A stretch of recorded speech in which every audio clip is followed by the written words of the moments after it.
71ാമത് Nehru trophy വള്ളംകളിയുടെ ഓളത്തിലാണ് പുന്നമടക്കായലും. അതിൻ്റെ ആഘോഷത്തിലാണ് മലയാളികളും. ഓളപ്പരപ്പിലെ പുതിയ രാജാവിനെ കണ്ടെത്താനായി നെഹ്റു ട്രോഫി ജലമേള തുടരുകയാണ്.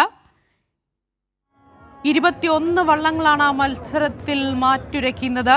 ചുണ്ടനും 6 വനിതാ വള്ളങ്ങളും അടക്കം 75 കളിവള്ളങ്ങൾ ഇത്തവണ ജലപൂരത്തിൽ പങ്കുചേരുന്നുണ്ട്.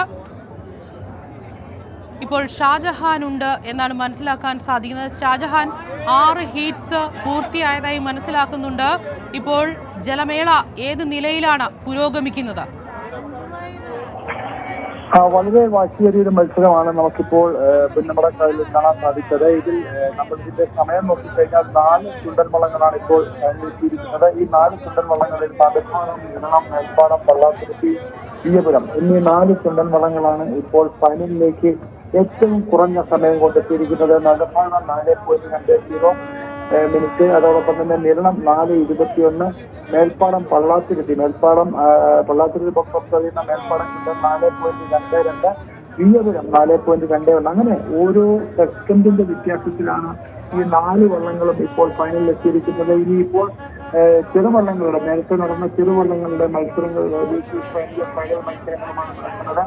അതിനുശേഷമാണ് ഇടവേളയ്ക്ക് ശേഷമാണ് ഇനിയിപ്പോൾ ചുണ്ടൻ വള്ളങ്ങളുടെ ലൂസേഴ്സ് ഫൈനൽ മത്സരങ്ങൾ നടക്കുന്നത്. ചുണ്ടൻ വള്ളങ്ങളുടെ 2-3 സ്ഥാനം മത്സരത്തിന് ശേഷമായിരിക്കും ഫൈനൽ മത്സരത്തിലേക്ക് പോകുക. എന്തായാലും ഇത്തവണ നടക്കുന്ന ഫൈനൽ മത്സരം വളരെ വാശിയേറിയ മത്സരം തന്നെയായിരിക്കും. നടുഭാഗം ഏതാണ്ട് വളരെ ചരിത്രത്തില് റെക്കോർഡ് എന്ന് പറയുന്നത് നമുക്ക് വിശേഷിപ്പിക്കാവുന്ന ഒരു സമയം കൊണ്ട് നടുഭാഗം കൊണ്ട് 4.20 സെക്കൻഡിൽ ഇപ്പോൾ 1ാം സ്ഥാനത്തെത്തിയിരിക്കുന്നു. അതോടൊപ്പം നിരണം 4.21, മേൽപ്പാടം പള്ളാത്തുരുത്തി ബോട്ട് തുഴയുന്ന മേൽപ്പാടം 4.22, അതോടൊപ്പം തന്നെ വിയപുരം ചുണ്ടൻ വില്ലേജ് ബോട്ട് തുഴയുന്ന വിയപുരം ചുണ്ടൻ 4.21 സെക്കൻഡിലുമാണ് ഇപ്പോൾ ഫൈനലിൽ എത്തിയിരിക്കുന്നത്. ഇനിയിപ്പോൾ ഇതിൽ ഈ 4 പേരിൽ ആരാണ് ഇത്തവണ നെഹ്റു ട്രോഫി കരസ്ഥമാക്കുക എന്നുള്ളതാണ് വള്ളംകളി പ്രേമികൾ വളരെ പ്രതീക്ഷയോട് കാത്തിരിക്കുന്നത്. എന്തായാലും പുന്നമടയുടെ ഇരു കരകളിലും വളരെ ആവേശം വിതറിക്കൊണ്ടാണ് ഇപ്പോൾ 16 വള്ളങ്ങളുടെ ചുണ്ടൻ വള്ളങ്ങളുടെ ഹീറ്റ്സ് മത്സരങ്ങൾ ഇപ്പോൾ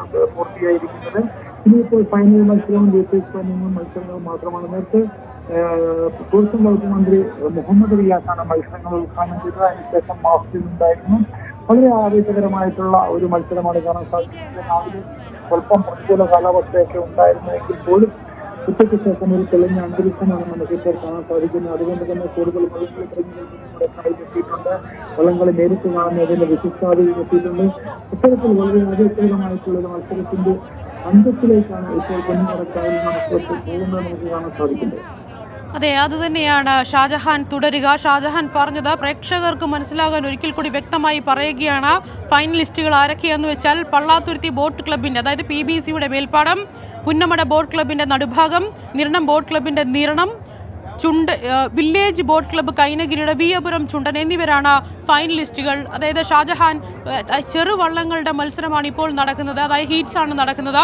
ഇതിനുശേഷം ഫൈനൽ മത്സരം ഏതാണ്ട് ഏറെക്കുറെ ഏത് സമയത്തേക്ക് എത്തും എന്നാണ് നമുക്ക് പ്രതീക്ഷിക്കാൻ കഴിയുന്നത്? ഏതാണ്ട് അല്പസമയത്തിനുള്ളിൽ ഇപ്പോൾ ചെറുവള്ളങ്ങളുടെ ചുള്ളം വള്ളങ്ങൾ, വെപ്പ് വള്ളങ്ങൾ, ഓടിവള്ളങ്ങൾ അങ്ങനെ ചെറുവള്ളങ്ങളുടെയൊക്കെ തന്നെ ഫൈനൽ മത്സരങ്ങളും ലൂസേഴ്സ് ഫൈനൽ മത്സരങ്ങളും ഒക്കെ തന്നെ നടന്നുകൊണ്ടിരിക്കുകയാണ്. ഇതിനുശേഷമായിരിക്കും ഇനിയിപ്പോൾ ചുണ്ടൻ വള്ളങ്ങളുടെ ലൂസേഴ്സ് ഫൈനൽ മത്സരങ്ങൾ നടക്കുന്നത്. ചുണ്ടൻ വള്ളങ്ങളുടെ ലൂസേഴ്സ് ഫൈനൽ വിശേഷിപ്പിക്കാൻ നമുക്ക് കഴിയുന്ന കാര്യം അത്തരത്തിൽ സെക്കൻഡുകളുടെ വ്യത്യാസത്തിൽ പുറത്തുപോയ വള്ളങ്ങൾ തന്നെയാണ്. അതുകൊണ്ട് തന്നെ അവർ വളരെ പ്രതീക്ഷയോടുകൂടി തന്നെ ഏതാണ്ട് 40-50 ദിവസത്തെ പരിശീലനത്തിനൊക്കെ പുന്നമടയിൽ നെഹ്റു കപ്പ് സ്വന്തമാക്കുന്നതിനെത്തിയതാണ്. ഭാഗ്യത്തിന്റെ കണികയില്ലാത്തതിന്റെ പേരിൽ മാത്രം പുറത്തുപോയ ചുണ്ടൻ വള്ളങ്ങളുടെ മത്സരങ്ങളാണ് ആദ്യം നടക്കുക. അതിനുശേഷമായിരിക്കും 71ാമത് നെഹ്റു ട്രോഫി ആര് കൊണ്ടുപോകുമെന്ന് നമുക്ക് പറയാൻ കഴിയുക. എന്തായാലും ഈ സമയക്രമം പിന്നെ പല വള്ളങ്ങളും വളരെ കുറഞ്ഞ സമയം കൊണ്ട് ഫൈനൽ വിൻ ചെയ്തിട്ടുണ്ട്. പക്ഷേ ഫൈനലിലെത്തുമ്പോൾ അവരുടെ സമയം എങ്ങനെയായിരിക്കും നോക്കറിയാം. പുന്നമടയാണ്, കായലാണ്, വെള്ളമാണ്, ട്രാക്കുകൾക്ക് വളരെയധികം പ്രാധാന്യമുണ്ട്. ഈ ട്രാക്കുകളുടെയൊക്കെ പ്രാധാന്യം പരിഗണിച്ചായിരിക്കും ഓരോ ചുണ്ടൻ വള്ളങ്ങളും ആദ്യമെത്തുക. 1ാം ട്രാക്കാണോ, 2ാം ട്രാക്കാണോ, 3ാം ട്രാക്കാണോ, ഈ ട്രാക്കുകൾക്കൊക്കെ തന്നെ വളരെയധികം സാഹചര്യമുണ്ട്. ഒരു ചുണ്ടൻ വള്ളത്തെ സെക്കൻഡുകളുടെ വ്യത്യാസത്തിൽ ഇപ്പോൾ ഫിനിഷ് ചെയ്യുന്ന സാഹചര്യത്തിൽ അതൊരു പ്രധാന ഘടകം തന്നെയാണ്. അതുകൊണ്ട് തന്നെ ഇത്തവണ ഫൈനലിൽ ആരും കപ്പ് മുത്തമിടുമെന്ന് നമുക്കിപ്പോൾ പറയാൻ സാധിക്കില്ല. കാര്യം ഏറ്റവും കുറഞ്ഞ സമയം കണ്ടെത്തിയവരാണോ, ഏറ്റവും കൂടുതൽ സമയം കണ്ടെത്തിയവരാണോ, ഇവരൊക്കെ തന്നെ ഫൈനൽ വരുമ്പോൾ അവരുടെ ക്ലാസുകൾ നേരത്തെ സൂചിപ്പിച്ചതുപോലെ വളരെ പ്രധാനമാണ്. പക്ഷെ അവർക്ക് കിട്ടുന്ന ഓരോ കലകളിൽ നിന്നും കിട്ടുന്ന ഒരു ആവേശത്തിനും ഊർജ്ജവും ഉൾക്കൊണ്ടുകൊണ്ടായിരിക്കും ഓരോ ചുണ്ടൻ വള്ളങ്ങളും ഫൈനലിലേക്ക് വരിക. എന്തായാലും ഫൈനൽ മത്സരത്തിന് ഇനിയിപ്പോൾ ഏതാണ്ട് ഇപ്പോഴത്തെ ഒരു സമയക്രമം പരിശോധിച്ചു കഴിഞ്ഞാൽ 5 മണി എന്നൊക്കെയാണ് അവർ നേരത്തെ പറഞ്ഞിരുന്നെങ്കിലും 5:30 ആയിരിക്കും ഫൈനൽ മത്സരം നടക്കുക. 5:30 മുമ്പായിട്ട് തന്നെ ഫൈനൽ മത്സരം നടക്കുമെന്നുള്ള കാര്യത്തിൽ സംശയമില്ല. ഇത്തവണ ആര് കപ്പടിക്കുമെന്നുള്ളതാണ് എല്ലാവരും നോക്കിക്കൊണ്ടിരിക്കുന്നത്. കഴിഞ്ഞ തവണയൊക്കെ തന്നെ കപ്പടിച്ചിട്ടുള്ള 2ഉം 3ഉം തവണ കപ്പടിച്ചിട്ടുള്ള Pallathuruthy boat club, Pallathuruthy boat club, അതോടൊപ്പം തന്നെ ഇത്തവണ പുതിയ റെക്കോർഡ് വേഗത്തിലെത്തിയിരിക്കുന്ന പുന്നമട ബോട്ട് ക്ലബ്ബ്, ഇവരൊക്കെ തന്നെ അടുത്തടുത്ത കടകളാണ്. ഇനി ചുറ്റുവട്ടത്തുള്ള കടകൾ തമ്മിലുള്ള ഒരു ഫൈനൽ മത്സരത്തിനാണ് വേദി ഒരുങ്ങുന്നത്. ഇത്തവണയും കോട്ടയത്ത് നിന്നുള്ള വള്ളങ്ങൾ, പൊതുവെ കുമരകം ഭാഗത്തു നിന്നുള്ള ചുണ്ടൻ വള്ളങ്ങളൊന്നും തന്നെ മികച്ച സമയം കുറിച്ചുകൊണ്ട് ഫൈനലിലേക്ക് എത്തിപ്പെട്ടിട്ടില്ല എന്നുള്ളതും നമ്മൾ എടുത്തു കാണേണ്ടതാണ്. വില്ലേജ് ബോട്ട് ക്ലബ്ബ് തുഴയുന്ന വിയ്യപുരം ചുണ്ടൻ വളരെ കഴിഞ്ഞ തവണ നമുക്കറിയാം, കഴിഞ്ഞ തവണ ഫൈനൽ മത്സരത്തിൽ ഏതാണ്ട് ഇഞ്ചോടിഞ്ച് വ്യത്യാസം നമുക്ക് പറയാൻ കഴിയില്ല. അതിന്റെ ഇപ്പോഴും നിയമ നടപടികൾ കോടതിയിലാണ്. ആര് വിജയിച്ചുവെന്ന് ഇപ്പോഴും പ്രഖ്യാപിച്ചിട്ടില്ല. പക്ഷേ നെഹ്റു ട്രോഫി ബോട്ടേഴ്സ് കമ്മിറ്റിയുടെ പ്രത്യേക അപ്പീൽ കമ്മിറ്റി പരിഗണിച്ചുകൊണ്ട് പള്ളാത്തുരുത്തി ബോട്ട് ക്ലബിനെ വിജയികളായിട്ട് പ്രഖ്യാപിച്ചിരുന്ന ശേഷം ഒരു നിയമ കേസ് കോടതിയിലാണ്. അതുകൊണ്ട് കോടതിയുടെ ഭാഗത്ത് നിന്ന് ഇതുവരെ ഒരു കൃത്യമായിട്ടുള്ള വിധി ഉണ്ടായിട്ടില്ല എന്നുള്ളതാണ് നമുക്ക് മനസ്സിലാക്കാൻ സാധിക്കുന്നത്. അതുകൊണ്ട് തന്നെ ഇത്തവണയും വിയ്യപുരം ചുണ്ടനും അതോടൊപ്പം തന്നെ പള്ളാത്തുരുത്തി ബോട്ട് ക്ലബ്ബ് TDCയും കൊണ്ട് ഇരുവരും തമ്മിലുള്ള വാശി നമുക്കറിയാവുന്നതാണ്. കഴിഞ്ഞ തവണ നഷ്ടപ്പെട്ട കപ്പ് ഇത്തവണ തിരിച്ചു പിടിച്ചുകൊണ്ട് പള്ളാത്തുരുത്തിയെ കഴിഞ്ഞ തവണത്തെ തങ്ങളെ പരാജയപ്പെടുത്തിയതിന് മറുപടി കൊടുക്കുക എന്നുള്ളതായിരിക്കും പ്രധാനമായിട്ടും വില്ലേജ് ബോട്ട് ക്ലബ്ബ് കഴിയുന്ന വിയ്യപുരം ചുണ്ടൻ. എന്തായാലും ഇത്തവണ കപ്പടിക്കുമെന്നുള്ളൊരു പ്രതീക്ഷയാണ് വിയ്യപുരംകാർക്കുള്ളത്. പക്ഷേ അതിൽ നിന്നൊക്കെ തന്നെ വ്യത്യസ്തമായിട്ട് നടുഭാഗം ചുണ്ടനും ഇപ്പോൾ വളരെ കുറച്ച് സമയം കൊണ്ട് തന്നെ ഫൈനലിൽ എത്തിച്ചേർന്നിട്ടുണ്ട്. ഇതിൽ ആരാവും ഇത്തവണ കപ്പടിക്കുമെന്ന് നമുക്കിപ്പോൾ പറയാൻ സാധിക്കില്ല. കാര്യം അത്രത്തോളം വാശിയേറിയ ഒരു മത്സരത്തിനാണ് ഇനി അല്പസമയത്തിനകം പുന്നമടക്കായൽ വേദി ഒരുങ്ങുക.